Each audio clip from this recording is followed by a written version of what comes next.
Un couvert végétal au beau milieu d'un paysage sahélien.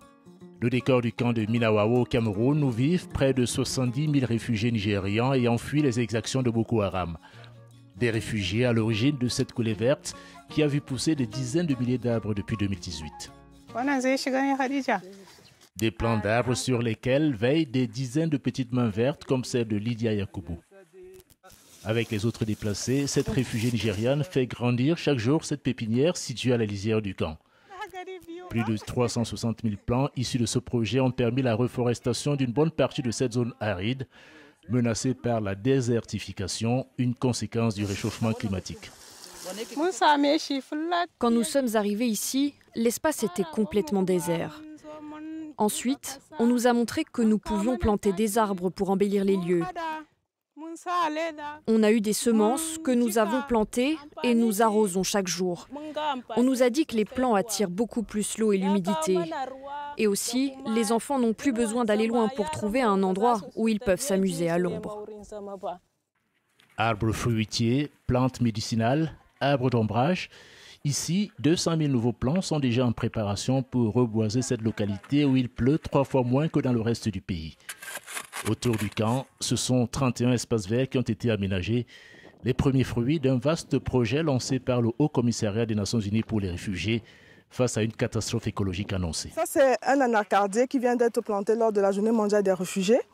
Combattre l'avancée du désert qui s'accélère avec la hausse générale des températures. Une course contre la montre sous la supervision de Rufin Zobo, chargée de ce programme de reforestation au sein du HCR. Ce matin-là, elle vient s'assurer de la bonne avancée de ce projet qui mobilise ces réfugiés en leur permettant de participer à la Grande Muraille Verte.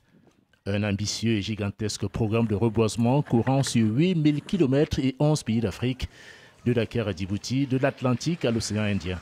Elle va contribuer à réduire l'avancée du désert qui, dans la zone, évolue à un rythme de 12% par an. Par exemple, en 2021, les effets du changement climatique ont un impact sur les cultures. La rareté de l'eau. Donc, ce projet va vraiment contribuer à améliorer la situation climatique dans la zone. Cette bataille contre l'avancée du désert permet désormais de souder les communautés autour de Minawao.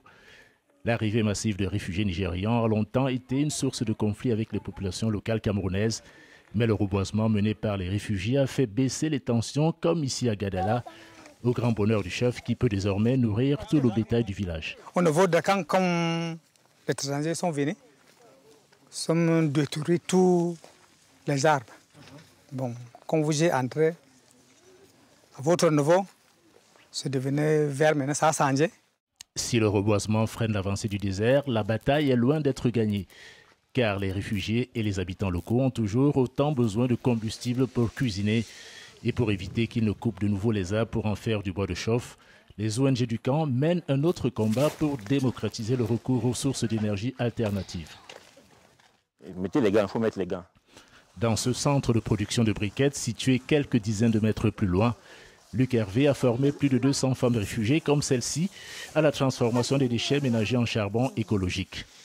Des déchets collectés dans le camp, triés, séchés, carbonisés, puis compactés grâce à ces machines avant d'être conditionnés.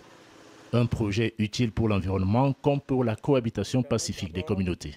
La mise en place du projet de charbon écologique a permis de réduire la coupe de bois de manière assez nette. Ce charbon écologique est utilisé en même temps dans le camp et dans les villages autres. Les gens vont de moins en moins dans les réserves forestières pour couper le bois et donc il y a moins de tension. La production du charbon écologique est aussi devenue une source de revenus pour les réfugiés comme Adja, une mère de 5 enfants qui vit à Minawao depuis 2016. Elle est la présidente d'une coopérative regroupant une centaine de femmes. Le reboisement a changé leur vie et les a rendus financièrement autonomes.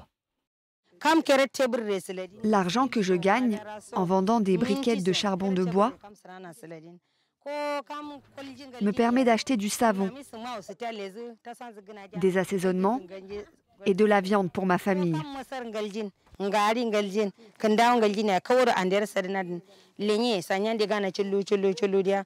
À Minawao, des familles comme celle-ci sont plus que jamais en première ligne face à la rareté des ressources et aux catastrophes liées au changement climatique.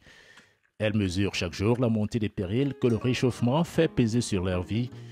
À terme, plus de 500 000 arbres seront plantés autour du camp, comme un bouclier végétal face à la hausse du thermomètre.